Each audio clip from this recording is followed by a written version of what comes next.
오늘 설교 제목이 이렇게 다른 것은 이삭에 대한 이야기를 살펴보면서 어떻게 보면 말도 안 되는 것 같은 이야기를 통해서 그것이 어떻게 말이 되며 그 속에 어떤 진리가 들어있는지를 살펴보기 위한 것입니다. 지난번에는 창세기 27장을 하면서 리브가와 야곱에 대해서 살펴보았죠. 그때 야곱 이야기를 하면서 그때 말씀드린 것은 야곱을 변명하려고 들지 말라, 야곱을 변호하려고 들지 말라. 우리가 자꾸 야곱을 무의식 중에 변호하려고 드니까 그것이 성경의 메시지를 방해한다. 변호하려고 들지 말라는 얘기를 살펴보았습니다. 우리는 자꾸 무의식 중에 야곱이 주인공이라 생각을 해서 그래도 야곱이 에서보다 더 사랑받을 만한, 더 축복받을 만한 무슨 이유가 있었겠지라고 자꾸 생각하고 그것을 찾으려고 하고 그를 변명하려고 하는데, 그렇게 하면 할수록 성경의 메시지, 하나님의 구원은 은혜다, 오직 은혜다는 그 메시지를 자꾸 훼손시키는 것입니다. 은혜를 은혜되지 못하게 하는 일이 되는 것이죠. 그러니까 그런 일을 하면 안 되는 거예요. 그리고 하나님께서 이 야곱이 그런 면이 있기 때문에 야곱을 편든다는 식으로 이해를 해서도 안 됩니다. 하나님께서는 야곱을 편드는 일이 없어요. 하나님께서는 야곱이 잘못하면 잘못한 대로 그 죄의 잘못의 결과를 고통스럽게 체험하도록 내버려 두십니다.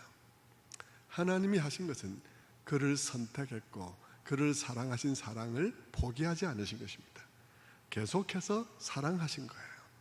그것을 편들었다고 말하지 마십시오. 편드는 것은 잘못했는데도 불구하고 두둔하는 거예요. 잘했다 그러면서 그래 형 에서를 잘 속였다 뭐 이렇게 얘기를 하게 되는 것이죠. 그거는 하나님의 성품하고 반대가 되는 거예요.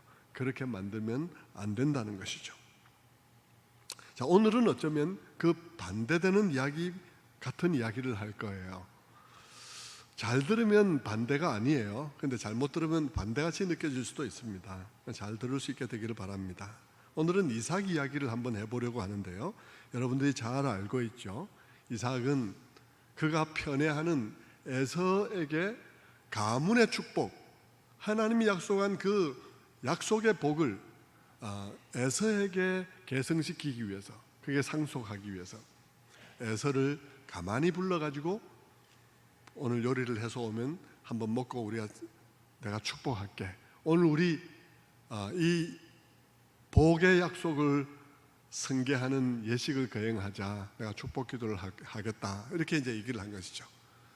그렇게 은밀하게 진행을 하려고 했는데 야곱이 그것을 알게 되고 야곱과 리브가가 짜서 그다음에 음식을 준비하고 변장을 하고 그렇게 해서 들어가서 아버지를 속이고 그 축복 기도를 속여서 받게 되죠. 축복 기도를 빼앗은 것입니다. 자, 축복 기도를 빼앗으면 축복이 빼앗기는 것일까? 그거는 별개의 문제예요. 그거는 말이 아니죠. 지금 그 얘기를 본문이 얘기하려는 것은 전혀 아니에요. 축복 기도를 그렇게 사기를 쳐서라도 거짓말을 해서라도 축복 기도를 받으면 그 축복이 내 것이 된다? 그런 생각을 갖고 있는 사람들도 있더라고요. 교회 중에는 너무 단순해서 이루 말할 수 없는 사람들이죠. 그건 아니에요. 그럴 수는 없죠.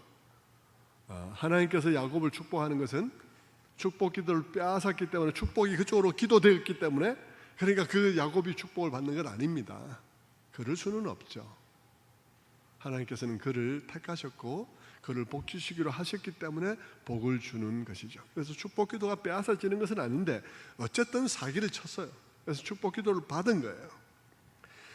그래서 야곱이 변장하고 들어가서 그 아버지가 막 의심을 하죠. 의심을 하면서 네가 에서 맞냐? 그런데 너 목소리가 왜 그러냐? 너 사냥 갔다가 왜 이렇게 일찍 왔냐? 하는 그 모든 말에 다 거짓말을 하고, 나중에는 아버지가 그래도 의심되니까 진짜 한번 말해봐라. 너 진짜 에서 맞냐? 진짜냐? 그럴 때 야곱이 아버지 진짜입니다, 이렇게 얘기를 해서 축복 기도를 받게 되죠. 그리고는 그가 축복 기도를 받고 나오는데 에서가 들어왔어요. 에서가 들어와서 문을 열면서 아버지 저 왔습니다, 에서입니다, 이래갖고 집이 완전히 뒤집어지는 거죠. 막 아버지는 그 얘기를 듣고는 이게 뭐냐, 방금 나간 놈은 누군데, 이러면서 벌벌벌 떨고 막 이런 일들이 오늘 우리가 읽었던 본문 속에 나타나 있습니다. 그리고는 그 에서는 막 뒤집어지죠. 내가 이런 놈하고는 같은 하늘 아래서 살 수가 없다. 그러면서 그를 이제 죽이려고 마음 먹고 야곱은 도망가야 되는 그런 상황에 처하게 된 게 오늘 이 우리가 읽었던 이야기의 줄거리입니다. 그렇다면 이 사건 속에서 이삭에 대해서 무엇이라고 우리가 말할 수 있겠는가? 그의 믿음에 대해서요, 그의 도덕성에 대해서 우리는 뭐라고 말할 수 있을까? 그는 자기가 좋아하는 아들에게 이 약속을 상속시키기 위해서 무슨 짓을 한 거예요? 그가 한 것은 하나님의 말씀을 정면으로 거슬렀습니다. 그 말씀을 거슬러서 딴짓을 한 거예요. 그러니까 그의 잘못은 리브가에 못지않죠. 리브가보다 더하죠. 왜냐하면 리브가는 그래도 할 말이 있어요. 왜냐하면 리브가는 나는 하나님 말씀대로 했어요. 저 양반이 하나님 말씀대로 하지 않으려고 그래서 내가 하나님 말씀대로 일을 바로 돌려놓으려고 한 것뿐이죠. 이렇게 말할 수 있는 거리라도 있는데 이 이삭은 그렇게 말할 거리도 없어요. 그는 정면으로 하나님의 약속을 거스린 것이니까요. 야곱을 하나님께서 정하셨다고 했는데 에서에게 그 축복 기도를 하려고 했으니까 그는 정말 다른 사람인 것입니다.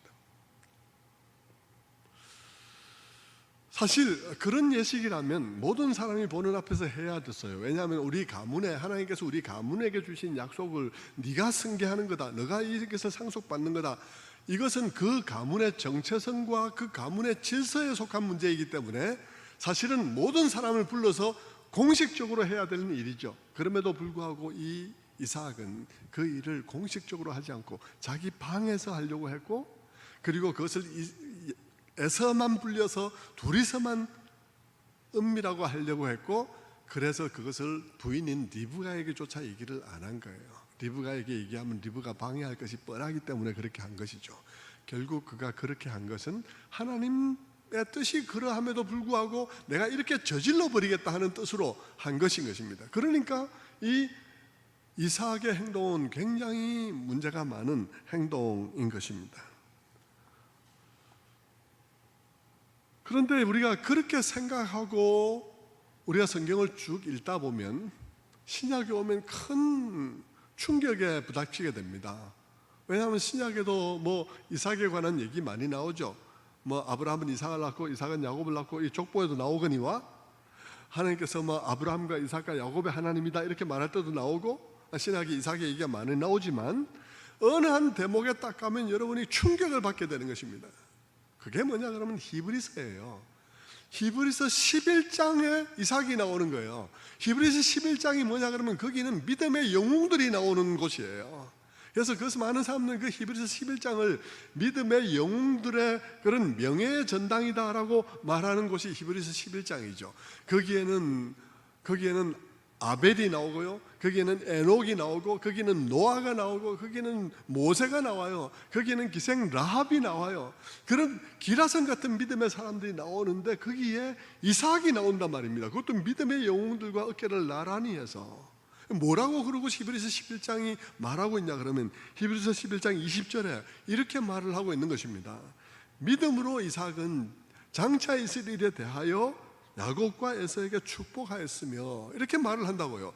많은 사람이 믿음으로 아브라함은, 믿음으로 모세는, 믿음으로 누구는 이렇게 얘기를 하고 있는 가운데 믿음으로 이삭은 야곱을 축복했다고 말을 하고 있는 것입니다. 무슨 믿음? 무슨 믿음이라고? 이때 필요한 한 단어가 헐인 것입니다. 헐, 이게 뭐야? 그게 무슨 믿음이라고? 말도 안 돼. 그는 야곱을 축복할 생각이 없었잖아. 그리고 야곱에게 축복을 안 하기 위해서 에서에게 축복을 하려고 했잖아. 그리고 끝내 결과적으로 야곱을 축복했지만 그것은 실수였고 속아서 한 거잖아. 무슨 믿음? 이해가 안 가는 거죠. 그렇잖아요. 이해가 안 가요. 근데 여러분, 우리가 성경을 이렇게 보면서 이해가 잘 안 되는 부분이 나오면 그것을 우리가 잘 파헤칠 수 있는 능력이 되면 그것을 파헤치면 정말 거기에 보화가 나오는 거예요. 복음의 귀한 진리가 그 속에 들어있어요. 함부로 그냥 뭐 이해 안 된다 해서 에이 뭐 성경을 그렇게 할 건 아니고요. 그냥 내가 이해할 실력이 안 되면 그냥 수긍하고 넘어가면 되는 거지, 그렇게 막 비난할 필요는 없어요. 그것을 잘 열어보면 놀라운 보배가 거기에 들어 있습니다. 그래서 여러분들이 지금 그 얘기를 하려는 것이죠. 여러분이 여기서부터 잘 들으시기를 바랍니다. 여러분, 이삭이 믿음으로 야곱을 축복했다고 말하는데 히브리서 11장이 이삭이 믿음으로 축복했다, 그게 뭐 믿음이냐 이런 생각이 드는데 어째서 이삭에게 믿음이 있었다고 성경은 말하고 있는가 하는 거예요.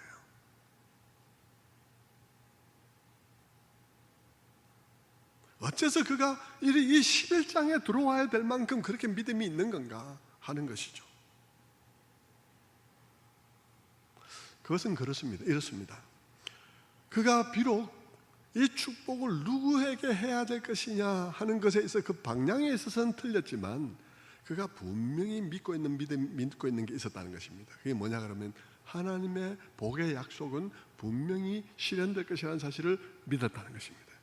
그런데 그것을 에서에게 주고 싶었던 것이죠. 그가 믿은 것이 있다는 것이 분명히 믿었다는 것입니다. 하나님께서 조상 아브라함에게 주신 그 복의 약속은 비현실적인 것이 아니라 실제적인 것이다 하는 사실을 믿었기 때문에 누구를 속이고 말고 하는 일이 있는 것이지, 안 그러면 속이고 말고 할 일이 뭐가 있습니까? 속일 필요가 없죠. 그러니까 아브라함은 그것을 믿었다는 거예요.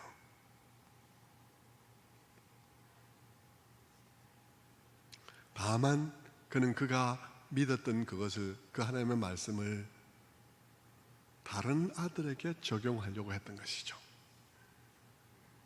그런 점에서 그는 크게 잘못되었지만 가만히 생각해 보면 믿음 없다고 말하기에는 우리도 똑같다는 것입니다. 우리도 어떤 면에서 똑같아요.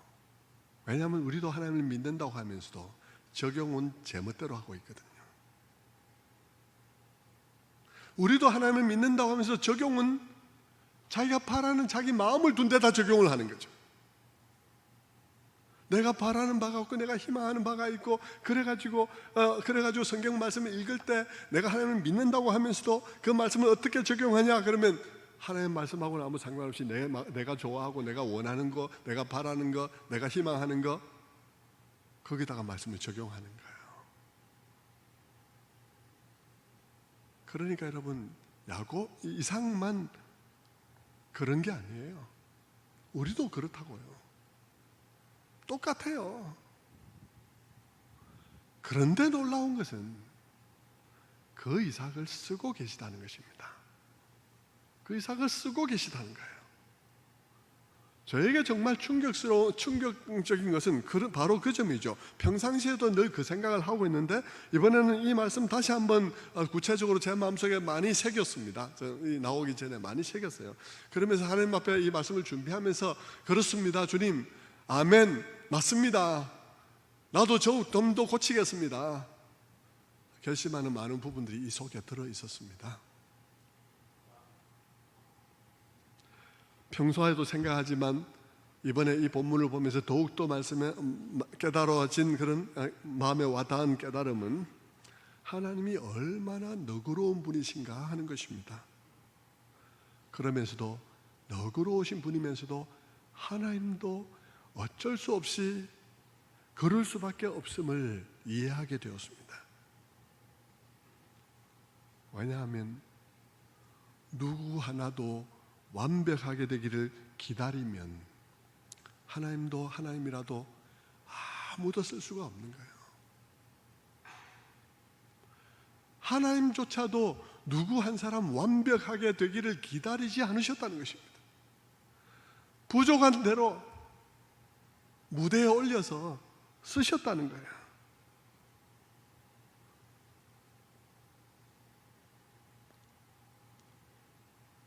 완벽함을 기다리면 아무도 쓸 수 없고 아무 일도 일어날 수가 없는 거예요.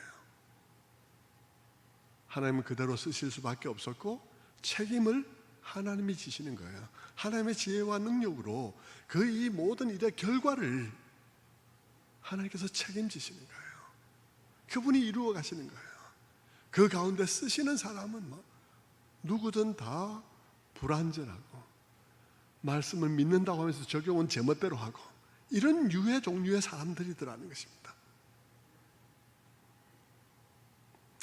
그래서 하나님께서 그런 사람들을 들어 쓰시면서 결과를 하나님께서 책임지시는데, 그래서 마치 탁구의 고수가 탁구의 입문자를 데리고 그냥 그 수준에 맞추어서 탁구를 치면서 게임을 이끌어가는 것처럼 하나님께서 그렇게 하고 계시다는 것입니다. 오늘 말씀들을 보면, 성경의 등장인물들을 보면 다 그렇다는 것입니다. 한 사람도 예외가 없이 다 그랬어요. 그런데 여러분, 저도 과거에 그랬고 또 여러분도 과거에 그랬고요. 여러분 중에도 제가 우리 교회 왔을 때 그랬던 분들이 더러 있었습니다. 어떠냐 그러면 설교자 중에 그런 사람도 굉장히 많고요. 어떤 사람들이냐 그러면 마치 우리가 그럴 수 있기라도 한 듯이 완벽한 신앙을 가져야 된다고 소리 지르면서 난리를 치는 거예요.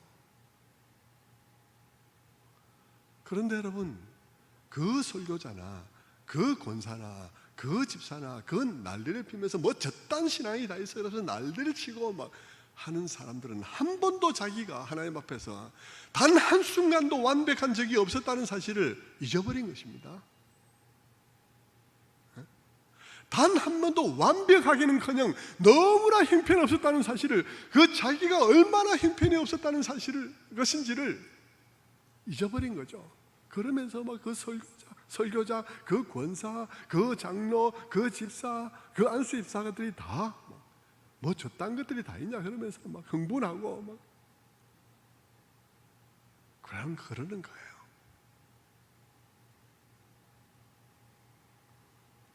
여러분, 저도 많이 변해왔습니다. 많이 변해왔어요. 저는 목사님들 만나면 그런 얘기합니다. 우리는 진짜 성도님들에게 미안하게 생각해야 돼. 왜냐하면 당신이 많이 발전해 왔냐고? 당신의 신학이 많이 발전해 왔나? 내 신학이 많이 발전해 왔나? 그건 거꾸로 말하면 내 신학이 미성숙할 때 성도들이 굉장히 힘들었다는 사실을 인정해야 된다는 사실을 의미하는 것이라고. 여러분 중에 누가 생각을 한 번도 안 바꾼 채 지금 이 자리에 있는 사람이 있습니까? 여러분의 신앙은 옛날이나 지금이나 똑같나요?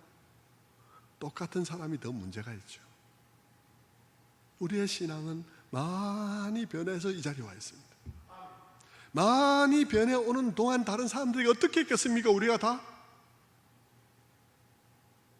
우리는 그것을 마음 아파해야 됩니다. 미안하게 생각해야 됩니다.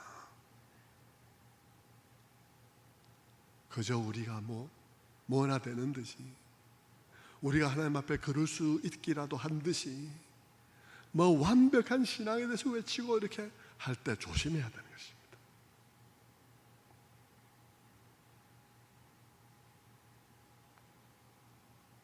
하나님이 아무도 하나님 앞에 완벽하지도 않거니와 하나님도 완벽할 때까지 기다려서 쓰시는 분이 아닙니다. 그러면 아무 일도 할 수가 없어요.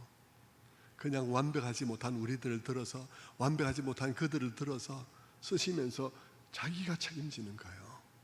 하나님이 책임지는 거예요.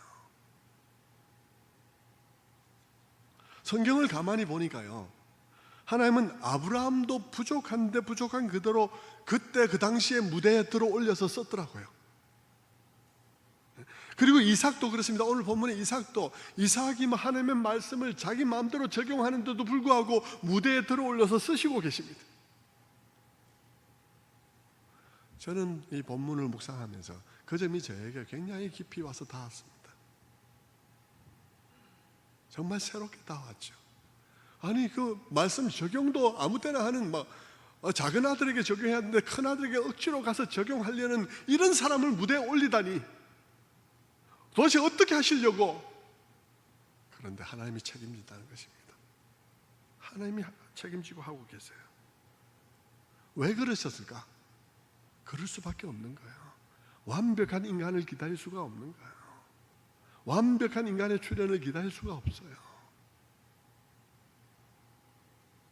하나님은 우리와 같은 사람들을 무대에 올려놓고 매일 속상하시고 매일 분노하실 일천지지만 오래 참고 계신 것입니다. 그 하나님을 성경 속에서 보시라고요.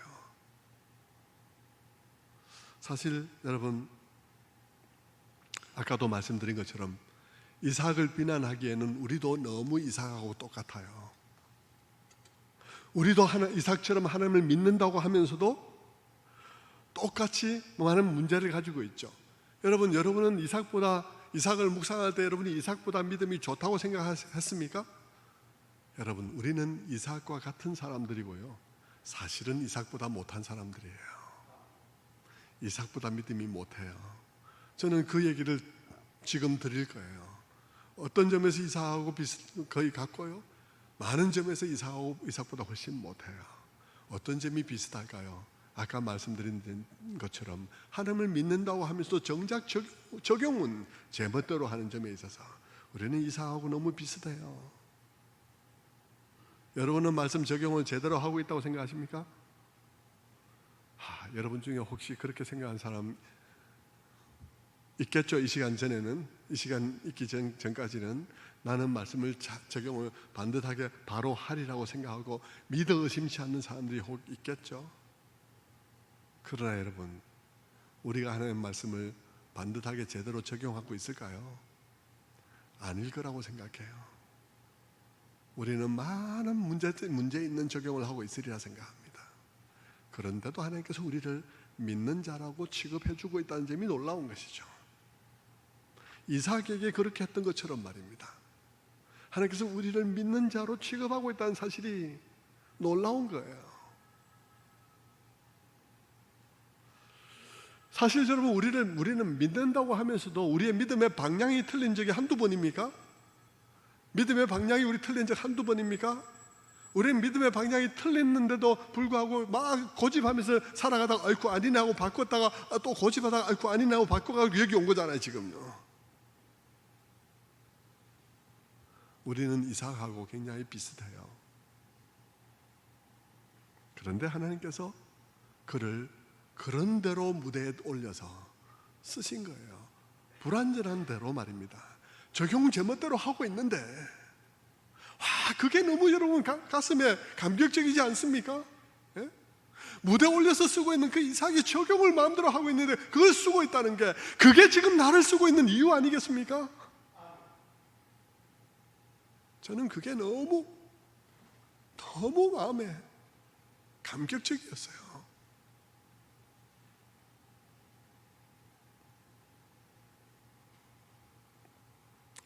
그 부분을 묵상하면서 저는 제 목회를 해오면서 제가 변해온 부분들에 대해서 생각해 보았습니다. 특별히 이런 면을 한번 생각해 보았어요.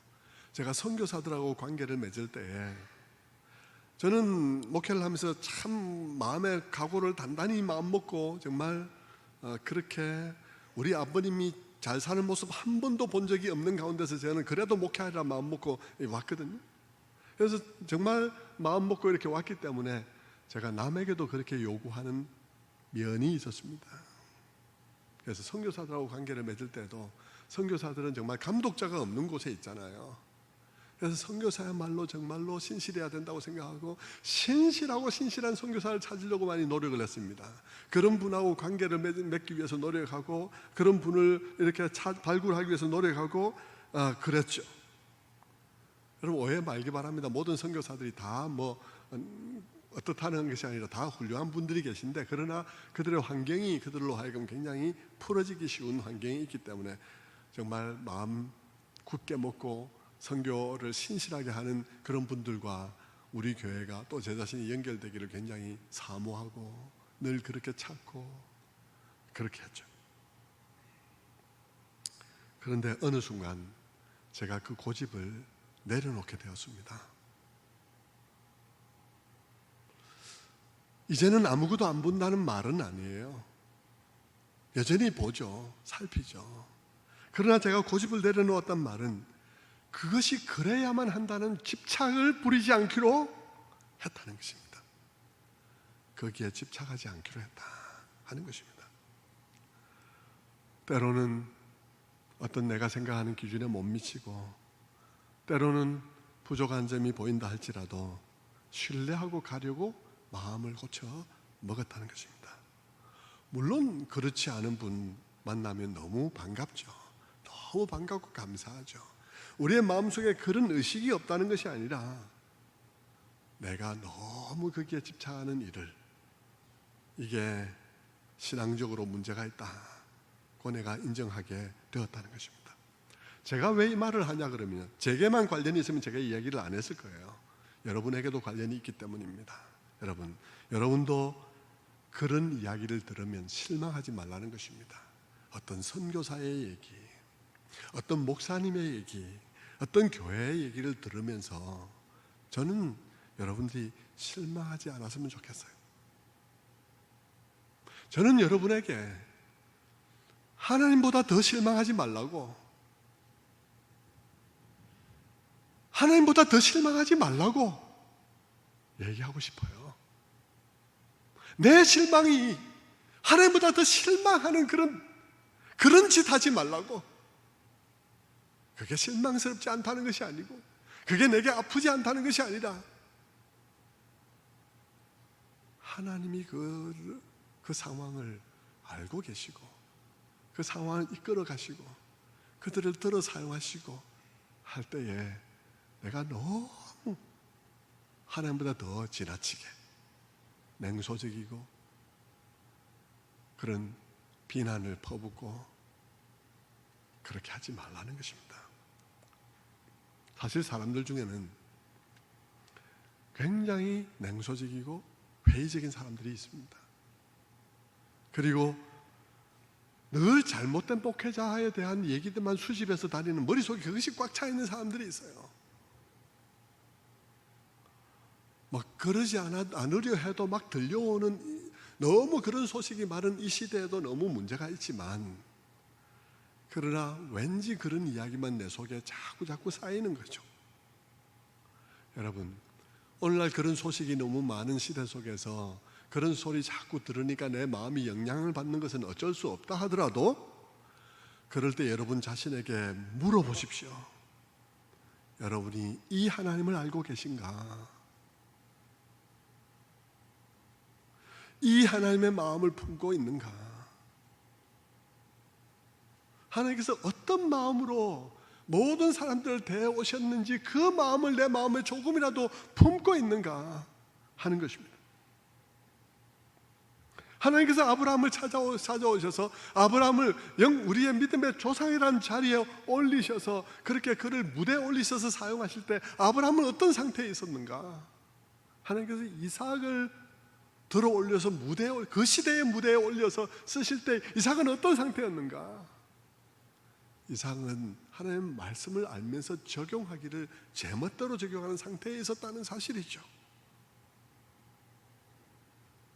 어쩌려고 그런 이삭을 올려서 사용하시나? 제멋대로 말씀을 적용하는데 하나님이 책임지시려고요. 이삭에게 다 맡겨두지 않고 하나님이 책임지실 거라고요. 나중에 보면 알 거예요. 오늘 설교 끝부분에 가면 알게 될 거예요. 하나님이 책임지실 거라고요. 하나님이 책임지시려고 이삭을 쓰시는 거예요. 이삭을 쓸 수밖에 없었어요. 나 같은 걸 쓸 수밖에 없었어요. 여러분 같은 사람들 쓸 수밖에 없어요.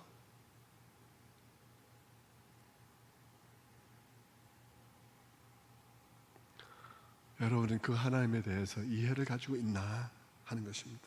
그 하나님에 대해서 열려 있나 하는 것이죠. 이 시대에 잘못된 목회자들의 이야기가 너무 많고 그런 것들이 여러분에게 상처가 되고 있음을 압니다. 저도 제 마음에 많이 상처가 돼요. 그런 얘기 나올 때마다 정말 속이 아리고 뉴스 보기가 너무 힘들고 막 그렇죠. 그러나 그럼에도 저는 야곱이 아닌 에서를 축복하고자 한 그 제멋대로 축복하고자 한 그 이삭을 그 자리에 세우신 주님을 묵상합니다. 그리고 그분께 맡겨야 되겠다고 생각합니다. 말로 다 할 수 없이 힘드실 그분의 마음 앞에 내가 더 힘들다고 말하지 않으려고 합니다. 말로 다 할 수 없이 힘드실 그분 앞에 내가 더 힘들다고 말하지 않으려고 합니다. 저는 제대로 적용하지 못하고 삐뚤게 적용도 엉터리로 하는 우리들을 무대 위에 올리시고 그런 사람들 들어서 선교사로 보내시고 그리고 그들을 통해서 일하시며 자기가 책임지시는 그 하나님으로 인해서 감격스럽습니다. 그분이 아니면 아무것도 할 수가 없었을 거예요. 그분의 오래 참으심과 그분의 그 넓은 가슴을 저는 너무 감사합니다.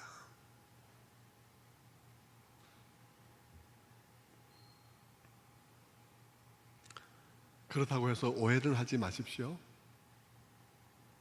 저는 잘못들에 대해서 따지지 말자는 얘기를 하는 것이 아닙니다. 저도 따지지 않고 대충 넘어가는 거 너무 싫습니다. 지금도 그게 너무 싫죠. 그런데 그것을 싫어하는 내 마음이, 그런 것들에 대한 혐오하는 나의 혐오감이 하나님의 마음을 넘어서지 않을까 생각해 보라는 것입니다. 하나님의 마음의 따스한 온기를 넘어서는 것 아닌가 주의해야 된다는 것입니다. 우리 그리스도인들은 따지지 않는 것도 아니고요. 끝까지 따지자는 것도 아닙니다. 여러분, 정치도 마찬가지예요. 우리 그리스도인들이 가지고 있는 생각은 따지지 말자도 아니고요. 끝까지 끝장내자는 것도 아닙니다. 우리는 우리가 어떤 자인지를 아는 인식 위에 우리는 서 있습니다. 내가 싫어하는 것, 내가 가지고 있는 그 혐오감이 하나님의 마음에 있는 온기를 넘어서지 않도록 주의해야 된다는 것입니다. 우리는 따져야 되죠. 그 선교사가 어떤 분이신지 생각해야 됩니다. 면밀히 살펴도 봐야 합니다. 그 사역자가 어떤 분인지 봐야 합니다. 그러면서도 우리는 인정해야 하는 것입니다. 아무도 완벽함을 기대할 수 없고 하나님조차 완벽함을 기다리지 않으셨다는 것입니다. 하나님조차 아브라함의 완벽함을 기다려야 했다면, 이삭이 완벽하기를 기다려야 했다면 하나님조차 아무것도 할 수 없었다는 것이죠.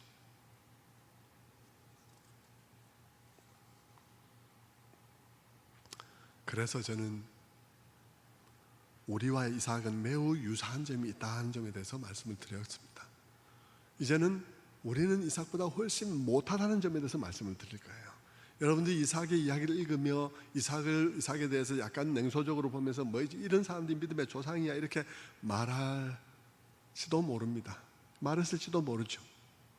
그러나 여러분, 우리가 이삭보다 믿음이 좋을까요? 아닙니다. 여러분, 우리의 믿음은 이삭보다 훨씬 못해요. 왜 그런지 아십니까? 당시에 이삭이 믿는다는 것은 너무 쉬운 일이야. 그건 쉬운 일이 아니에요. 이삭이 믿는다는 것은 너무나 어려운 일이에요. 왜 그런지 아십니까? 이삭이 뭘 믿는 거예요? 이삭이 믿는 것은 아브라함에게 주신 약속을 믿는 것입니다. 그 약속이 언젠가 성취될 것을 믿는 것입니다. 그런데 여러분, 아브라함에게 주신 약속이 얼마나 성취되는 것을 이삭이 봤나요? 이삭이 보는 앞에서 그 약속에 얼마나 진전을 이루었던가요? 거의 진전을 이루는 일이 없었습니다. 아브라함 때도 거의 진전을 이룬 게 없었죠. 그러나 그럼에도 불구하고 아브라함은 100세의 아들을 낳았거든요. 기적을 경험했잖아요. 그러니까 아브라함은 그것 때문에 믿음의 생활을 좀 더 했다 치더라도 이삭은 보십시오. 이삭의 시대에 뭐가 진전을 이룬 게 있냐고요. 그는 아버지로부터 우리 자손들이 땅의 모래와 같이 하늘의 별과 같이 많을 것이라는 말을 하셨다는 말을 들었지만, 그러나 여러분, 그것이 진전을 이루는 것을 본 일이 있나요? 그 외에 자식이 있었는지 몰라도 달랑 2명요. 2명. 이게 약속의 진전이라고 말할 수 있나요? 너무 평범하고 일상적인 것이죠. 긴 세월이 흘렀지만 그 약속이 진전을 이루는 것은 본 일이 거의 없어요. 그런데도 그 약속이 이루어질 것을 믿으며 그 약속이 허황된 얘기가 아니라 그 약속이, 축복의 약속이 실제라는 사실을 믿는 일은 너무나 어려운 것입니다. 그건 너무 어려운 일이에요. 그에 비해서 우리는 어떻습니까? 우리는 오늘 이 약속에 대해서 무엇을 보나요? 오늘 우리는 그 약속의 성취를 너무나 풍성하게 보고 있습니다. 우리는 아브라함 한 사람이 한 민족을 이룬 것을 보고 있을 뿐만 아니라 아브라함에게 주신 약속, 땅의 모든 족속이 너로 인하여 복을 받으리라는 그 말이 아브라함의 후손 예수 그리스도의 안에서 성취되었다는 사실을 보고 있습니다. 그뿐만 아니라 너의 후손이 하늘의 별과 같고 땅의 모래와 같이 많을 것이라는 그 약속도 아브라함의 영적인 후손 속에서 얼마든지 이루어졌다는 사실을 볼 수 있습니다. 그래서 그것을 보는 우리가 신앙생활을 더 잘하고 있나요? 그 모든 것을 보면서 신앙생활을 잘하고 있나요? 아니죠. 우리는 더 잘하고 있지 않아요.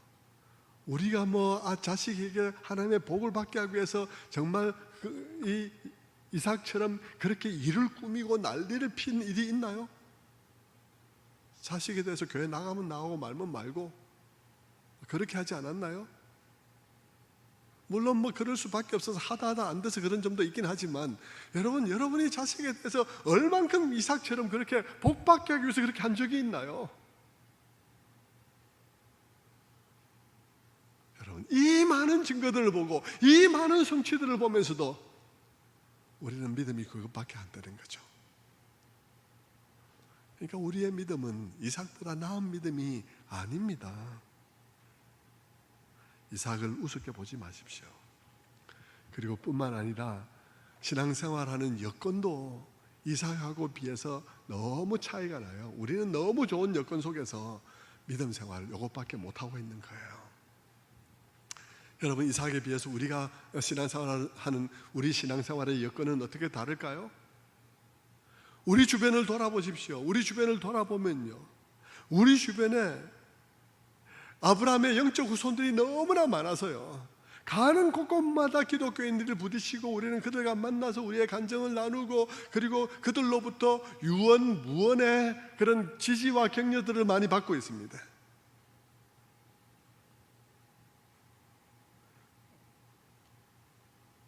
그러나 여러분, 이삭을 한번 보십시오. 이삭은 주변을 돌아보면요, 온 세상에 그런 믿음을 가진 사람은 자기 가족밖에 없어요.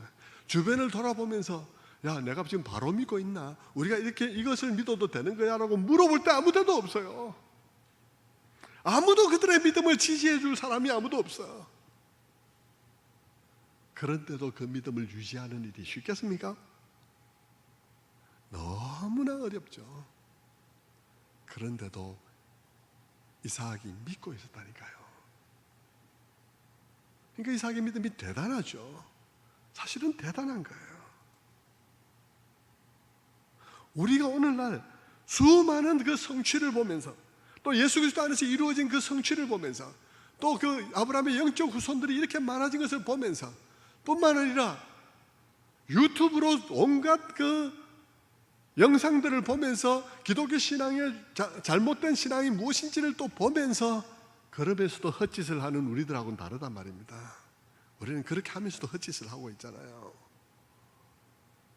그런데 이삭은 너무나 주변이 없는데 아무도 없고 물어볼 데도 없고 확인할 데도 없고 그런 가운데 신앙생활을 했어요. 그러면서 적용이 빗나간 거죠. 그가 적용이 좀 빗나갔다 하더라도요, 우리보다는 100번 낫다고 말할 수 있는 것입니다. 정말 그의 신앙은 히브리서 11장에 올라갈 만한 면이 있는 거예요.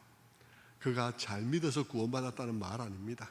잘 믿어서 구원받을 것은 아니죠. 너무 많은 흠을 갖고 있으니까요.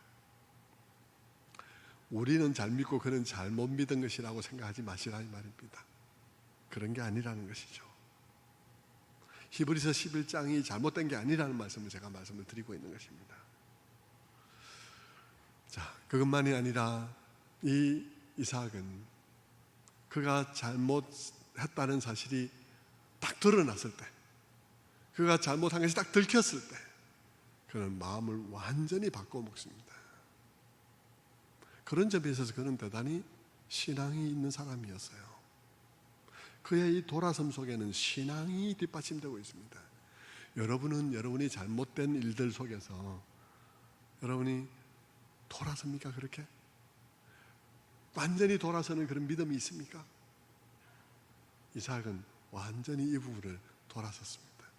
그가 돌아선 것을 뭐를 보면 아냐 그러면요, 에서가 이렇게 와가지고 아버지 나도 복 주세요 하고 막 눈물 흘릴 때 에서에게 절대 축복을 하지 않습니다. 그는 아주 매정스러울 정도로 그는 에서에게 말을 하죠. 여러분, 그가 완전히 돌아서는 장면의 묘사가 본문 속에 있는데요, 문이 덜컥 열리면서 에서가 들어왔죠. 에서가 들어와서 아버지 저 갔다 왔습니다. 누군데? 에서입니다. 아니 방금 나간 사람이 누구냐?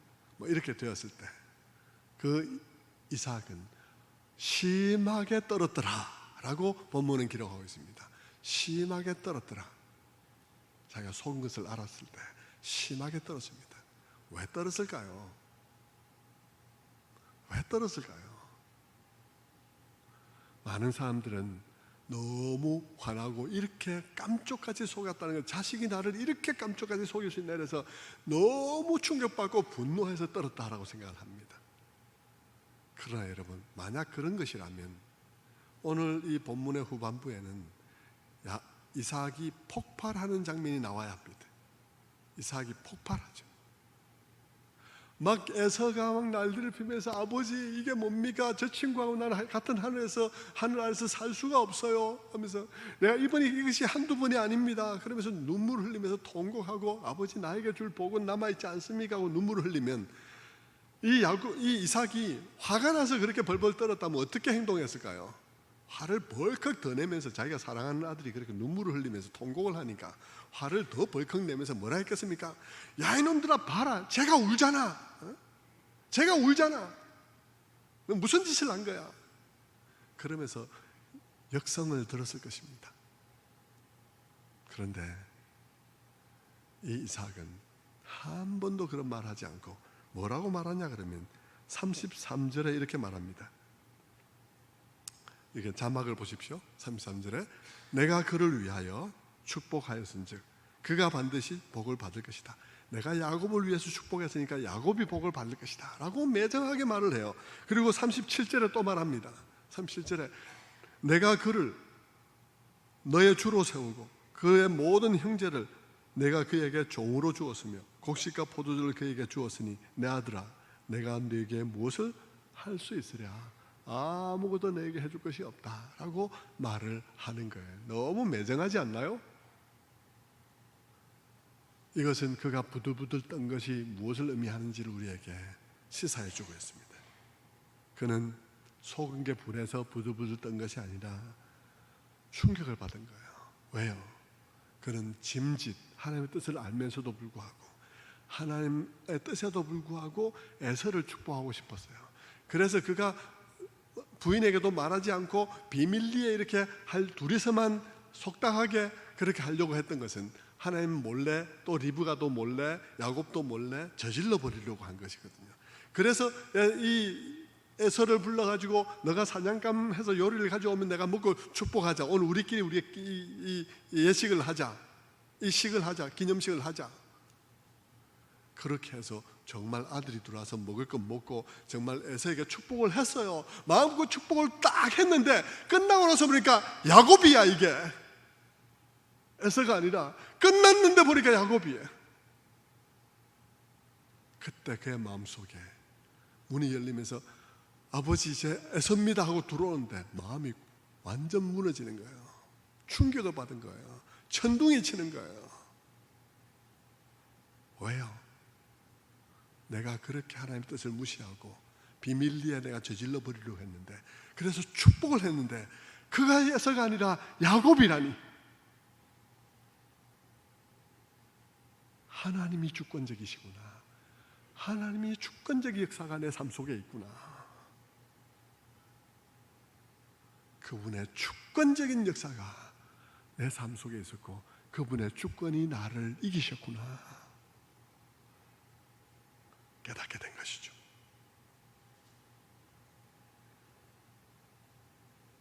와, 하나님의 뜻이 이루어지는 것이구나. 내가 아무리 그래도 내가 분명히 에서를 축복했는데 야곱이라니. 그는 하나님 주권 앞에 완전히 승복한 거죠. 너무나 충격받고 너무나 그래서 그가 정말 마음이 완전히 녹아버린 것입니다. 마음이 오싹한 것이죠. 잠언의 말씀이 그냥 있는 게 아니에요. 잠언 16장 9절의 말씀에 사람이 마음으로 자기 길을 계획할지라도 그 걸음을 인도하시는 이는 여호와시니라. 그 말이 그냥 있는 게 아니죠. 그는 자기의 삶 가운데 하나님의 뜻 가운데 부름받은 자기의 삶 가운데 진정 이루어지는 것이 무엇인지를, 진정 그려지는 그림이 무엇인지를 그는 알게 된 것입니다. 세상에 믿는 성도들을 가지고 그려지는 그림은 딱 한 가지뿐이라는 사실인 것입니다. 모든 사람들의 개인적인 도모는 호흡이 떠나면 다 흙으로 돌아가고 다 소멸하는 것이지만 하나님만이 그 모든 것을 가지고 그분의 뜻을 이루어 가신다는 사실을 절감한 것이죠.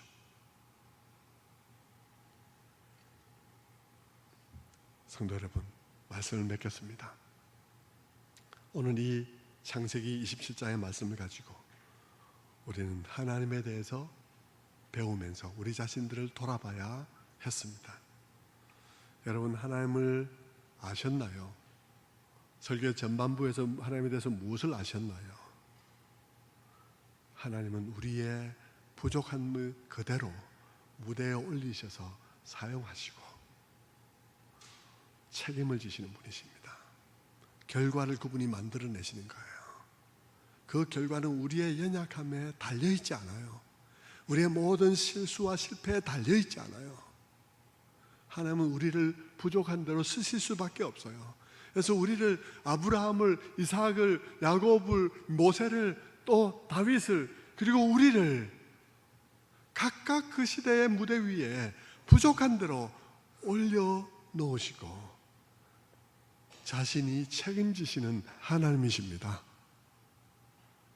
그러니까 여러분, 우리가 우리의 주변의 옆에 사람들을 향해서 뭐라고 말하겠습니까?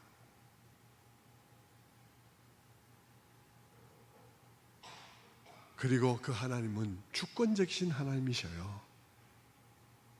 야곱이 받은 충격을 우리가 알아야 하는 것입니다. 야곱이 받은 충격을 우리는 이 말씀 속에서 간접적이나마 충격을 받아야 하는 것입니다. 그래, 하나님이 주권적이시야. 이 야곱의 삶 속에 에서라 생각했는데 야곱을 축복한 것을 끝나버린 그의 삶 속에 있는 것과 같은 결과가 바로 나의 삶 속에 있는 거야. 그분만이 주권적이야. 그것을 여러분의 마음속에 새기고 그 주권적인 하나님을 기뻐하고 그분을 섬기는 여러분들 되시기를 축원합니다.